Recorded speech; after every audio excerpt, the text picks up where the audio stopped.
If you are enjoying these forgotten cases, please like the video and subscribe. It really does help this channel more than you know. And tell me in the comments, where are you listening from tonight, and what does the weather look like where you are? There is something about a dark story that lands differently depending on whether you're warm inside or out in the cold.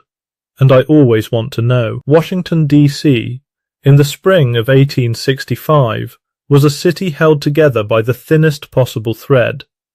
A city that had spent 4 years watching its young men leave south and not return. A city drenched in grief, wearing it the way people wear mud after a long rain, without even noticing anymore.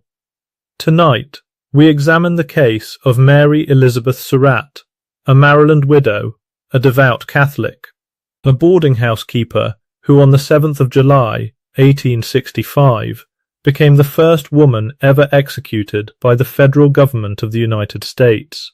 What happens in this story will trouble you, not because the answer is clear, but precisely because it is not.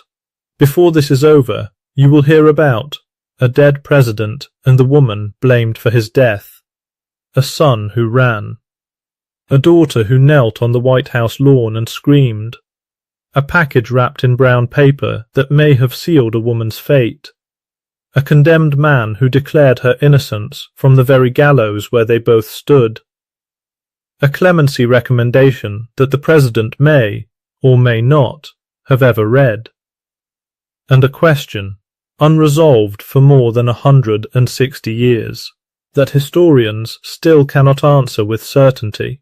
Tonight's examination draws from the surviving records of the 1865 military tribunal, contemporary newspaper accounts from the Washington Evening Star and the New York Times, the published testimony of the military commission, and the historical scholarship of Kate Clifford Larson, Elizabeth Steger Trindle, and Edward Steers.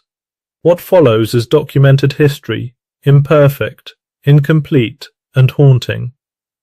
To understand what happened to Mary Surratt, you have to understand the America she lived inside.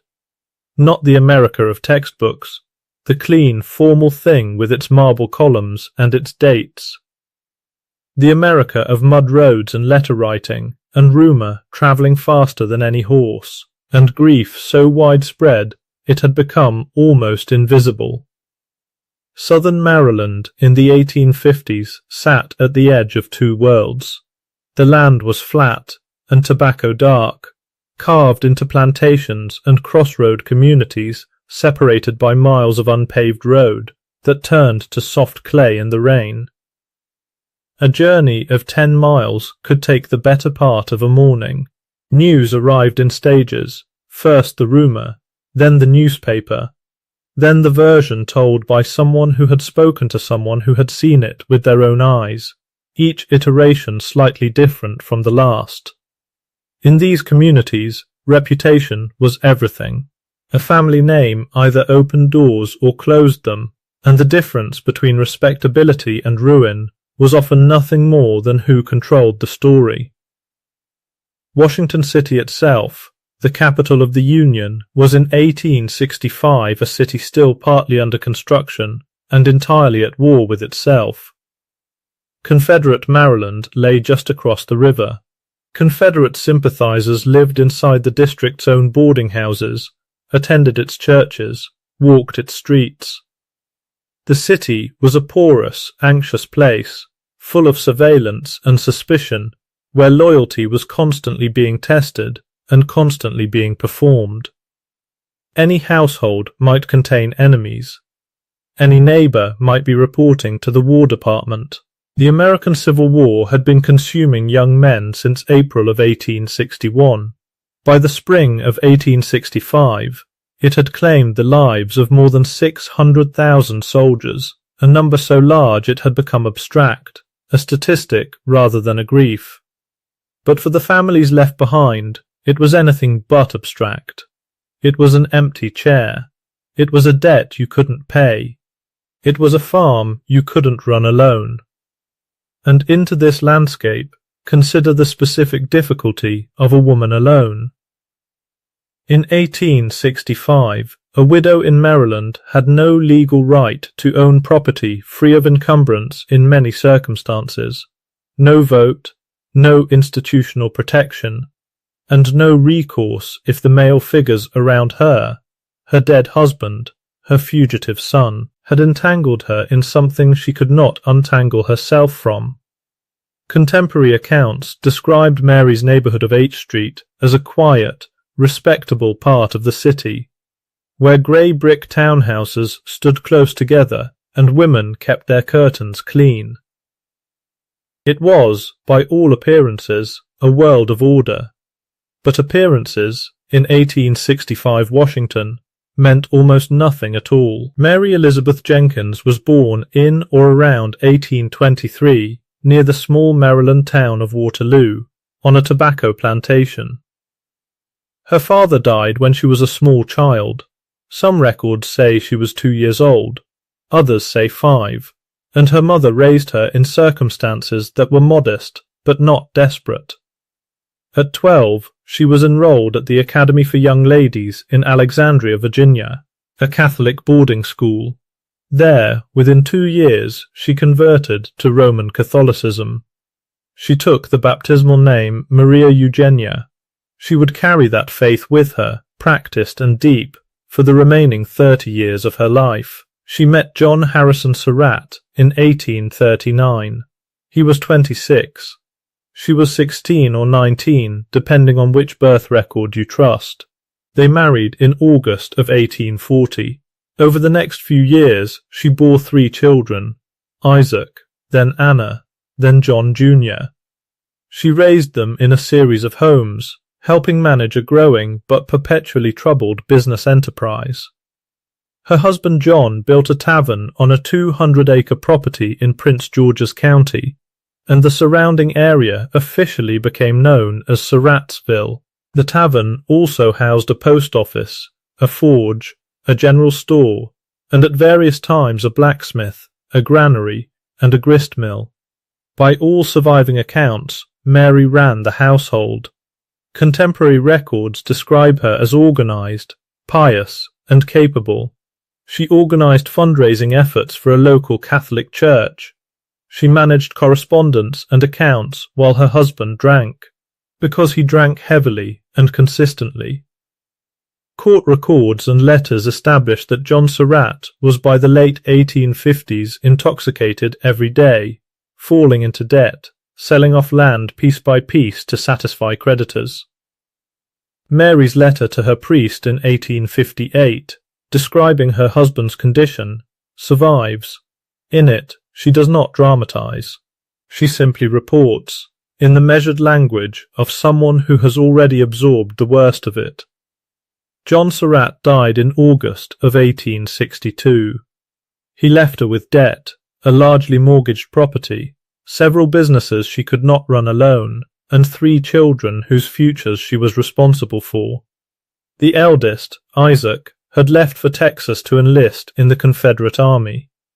The youngest, John Jr., had quit his seminary studies to become, though she may not have known the full extent of it, a courier for the Confederate Secret Service. She was 40 years old, widowed, financially desperate, and still managing. In the fall of 1864, she made a decision. She would close the tavern in Surrattsville, lease it to a former city policeman named John M. Lloyd, and move her family into the grey brick townhouse on H Street in Washington that her late husband had acquired years earlier. She would take in boarders to make ends meet. She would, in the language of the era, keep a respectable house. The townhouse at 541 H Street was 4 stories tall, with parlours on the second floor, lodging rooms above, and a kitchen below. By December of 1864, it was full. The 14th of April, 1865, was a Friday, Good Friday, by the Catholic calendar. Mary had spent part of the morning in her parlour. Earlier that day, Booth had visited the boarding house. He had learned that Lincoln would attend a performance that evening at Ford's Theatre, 5 blocks away. He had a task for Mary. She was already planning to travel to Surrattsville that afternoon, ostensibly to pursue a debt owed by a neighbour named John Nothay.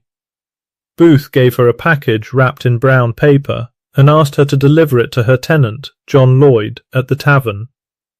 He also asked her to pass along a message. The shooting irons were to be made ready. According to Lloyd's subsequent testimony, this was the second time she had given him that instruction. The first had been 3 days earlier, on April 11th, during another trip to the property. Now, on the afternoon of the assassination itself, she carried Booth's package 10 miles down the road and delivered it without question. The package contained a pair of field glasses. That evening, John Wilkes Booth entered the presidential box at Ford's Theatre and fired a single shot into the back of Abraham Lincoln's head. The president was carried across the street to the house of a tailor named William Peterson and died there at 7:22 the following morning. Within 45 minutes of the shooting, John Surratt, Jr., as name had surfaced in the investigation. By 2 o'clock in the morning of April 15th, officers of the District of Columbia Police were standing at the door of H Street, looking for Booth and for her son. Mary told them John had been in Canada for 2 weeks. She did not mention the trip to Surrattsville. She did not mention the package. She did not mention the field glasses. On the evening of April 17th, military investigators returned. They searched the house. In Mary's room, behind another photograph, they found a photographic card of John Wilkes Booth. They found images of Confederate leaders. They found a pistol and a mold for making bullets and percussion caps. And then, as the investigators were preparing to take Mary into custody, there was a knock at the door. A man stood on the step. He was carrying a pickaxe. He said his name was a common labourer. He said Mary Surratt had hired him to dig a drainage ditch. He was very well dressed for a labourer. He was identified, within hours, as Lewis Powell, the man who had entered the home of Secretary of State William Seward that same night in April and stabbed him repeatedly in his bed. Mary looked at Powell and said, clearly and distinctly, "Before God, sir, I do not know this man, and have never seen him." Several witnesses would later testify that Powell had lived in her boarding house for 3 days in March, under the name Wood. Mary Surratt was taken first to the Carroll Annex of the old Capitol Prison, and then on the 30th of April transferred to the Washington Arsenal, where she would remain until her death. Her cell was airy and larger than the others. She was not shackled as the men were. She was permitted a rocking chair and visits from her daughter Anna. But armed guards stood outside her door around the clock from the first day of her imprisonment until the last. The investigation in the weeks following the assassination was enormous in scale and uneven in quality. Hundreds of people were arrested and questioned. The Secretary of War, Edwin Stanton, effectively controlled the investigative apparatus. Investigators worked under conditions of raw national grief, acute political pressure, and the firm institutional belief, accurate to a point, that a large Confederate conspiracy lay behind the murder of the president. The instinct to find the full network and to punish it was not cynical. It was sincere, but sincerity in circumstances like these has its own distortions. In 1865 there was no standardized crime scene preservation, no fingerprint analysis, no forensic blood work, no photographic record of the boarding house as investigators found it. What existed were witnesses, their words, their motivations, their fears. The prosecution would ultimately rest its entire case against Mary Surratt on the testimony of 2 men, John M. Lloyd, her alcoholic tenant in Surrattsville, and Louis J. Weichman, the boarder who had shared a room with her son, worked in the War Department, and watched everything with careful, frightened eyes. And here is the detail that investigators found, and that the court would later spend considerable time examining: John Surratt, Jr. had in January of 1865 transferred the title to all family property, the tavern, the townhouse, into his mother's name. He had done this, historians have since concluded, because a traitor's property could be seized. He knew what he was involved in. He was protecting the assets by putting them in a name he believed to be safe. Whether Mary understood his reason for doing so, whether she knew enough to read that action for what it was, is one of the questions history has never answered. John Jr. was in Elmira, New York, on a Confederate errand, on the night Lincoln was shot. He learned of the assassination and immediately fled. He went to Canada, then to Rome, where he enlisted in the Papal Zouaves under a false name. He was eventually recognized, arrested, sent to Egypt, recaptured, returned to the United States, and tried in a civilian court in 1867. The jury could not reach a verdict. He was released. He lived until 1916. His mother was hanged 11 months after the assassination. The trial began on the 9th of May, 1865, on the third floor of the Washington Arsenal, in a room converted into a courtroom. All 8 accused conspirators were tried simultaneously before a 9-member military commission of Union officers. The decision to use a military tribunal rather than a civilian court was immediately and vigorously challenged. Mary's lead counsel, the prominent senator and former Attorney General Reverdy Johnson, filed a 26-page argument against the commission's jurisdiction. He argued that trying civilians in military courts, when civilian courts were available and functioning, violated the constitutional guarantees of due process. The commission dismissed his argument and proceeded. The room was crowded and hot. Contemporary newspaper accounts described public sentiment at the outset as close to fury. A nation that had just buried its president was watching, and watching with expectation. Mary sat apart from the other defendants. She wore black dress, black bonnet, black veil to shield her face. She appeared ill throughout the proceedings. By the final 4 days of the trial, she was too sick to leave her cell. The prosecution's case rested on 2 witnesses. John Lloyd, the man who leased her tavern, testified that on both April 11th and April 14th, Mary had told him to have the shooting irons ready for parties who would come for them that evening. Louis Weichmann, the boarder, testified about the months of private conversations between Mary and Booth, the visits of Powell and Atzerodt to the house, the package of field glasses, and the 2 trips to Surrattsville. He testified that Booth had repeatedly asked to see Mary alone, to go upstairs and spare a word, and that she had agreed.